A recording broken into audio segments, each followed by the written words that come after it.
Hello, everybody. It is Thursday morning, May the 29th. Headed down to Hatteras today to go to Red Drum Tackle and visit my friends down there, Kara and company. You know, yesterday the fishing was really subject to the weather, and we've had 2 really breezy days. I could not find any offshore fishing going on. I did talk to Jesse on the Carolina Girl, and they laid up. But the day before yesterday, they had a good mixed catch down there of blackfin tuna and mahi or dolphin, and there was even a couple of wahoos and a couple of blue marlin caught. So that was good.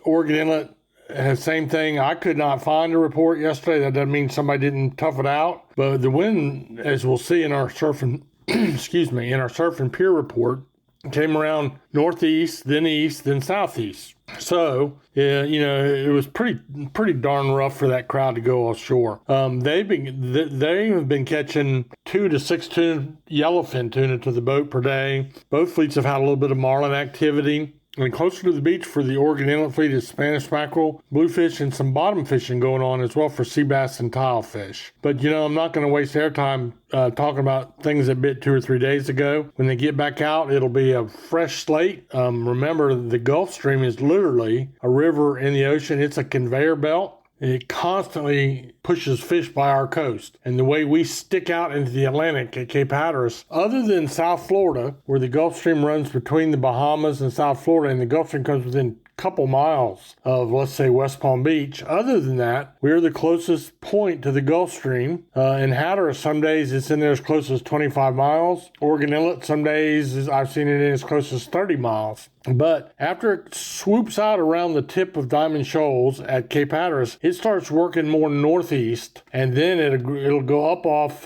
Maryland and then Jersey, New York, and it'll start curving across. It'll run all the way across the Atlantic, go by the Azores and all that stuff, and then it'll go down down past Portugal, and it's really a different current by this point. But it'll circle around the Cape Verdes in that area, and then the same fish that are riding that conveyor belt will come all the way back across the Atlantic Ocean again to South America and ride the Gulf Stream current, which they pick up off the coast of Key West, more or less. They'll pick that Gulf Stream current up and do the whole cycle over again. It takes them about a full year to make a full cycle. So it's pretty fascinating stuff. Pier fishing, there was a little bit going on yesterday. You had to want to bundle up because it was kind of chilly. But I saw quite a few sea mullet. I saw a few croakers on the pier report, and I saw a few bluefish. I did not notice much in the way of puppy drum yesterday. I saw people using multiple hook rigs, like sabiki rigs, catching some croakers, and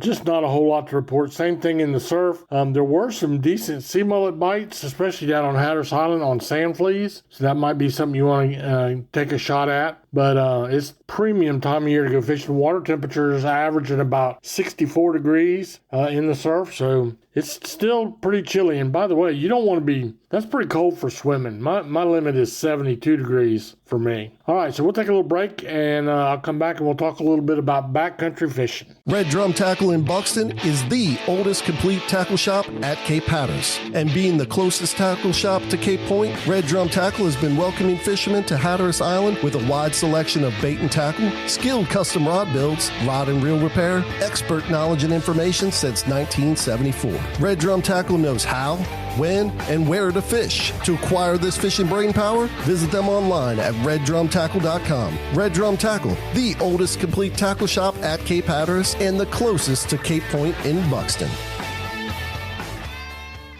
Let's be real. No one wants to deal with nasty varmints like mice, roaches, creepy crawlies, and critters. Leave that work to the experts at Outer Banks Pest Control. Outer Banks Pest Control is the best on the beach when it comes to eradicating those unwanted creatures. They've been in business for over 25 years with well over 100 years of combined exterminating experience. Specializing in both commercial and residential properties, Outer Banks Pest Control has all the tools and equipment necessary to take on any pesky job. They pride themselves on top quality customer service and workmanship. Hey, if it ain't red and yellow, it's just some coattail riding fella. Outer Banks Pest Control, the best on the beach with a proven track record of excellence since the year 2000 and online at outerbanks-pestcontrol.com.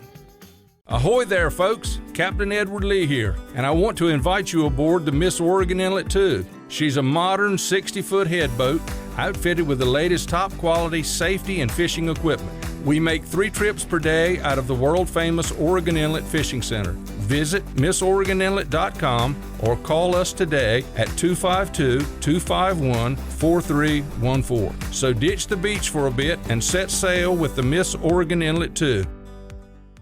So like everything else, it was minimal. I don't have a report from the backcountry yesterday, and I'm sure there were some people that probably gave it a try. Maybe the waders could find the lee and do a little cast and retrieve fishing off the shorelines of Roanoke Island. Or one thing about Roanoke Island, you can always find a lee somewhere to go fishing. Or maybe down on the backside of Hatteras Island with that northeast, east, southeast wind. It's you'd have the wind on your back. In fact, it's always a good alternative. That's what's so great about Hatteras. You can also always find somewhere to get the wind on your back to go fishing. But we don't have, I did not hear much. I can tell you one thing though, it's been good. And most of the fishing I'm talking about being good is still the boat fishing, where it requires a boat and you need to get out further from shore. But we're starting to see the Soundside shoreline bite getting better now as well. As I always preach, the popping cork is the way to go, but it's not the only way to go, but it's the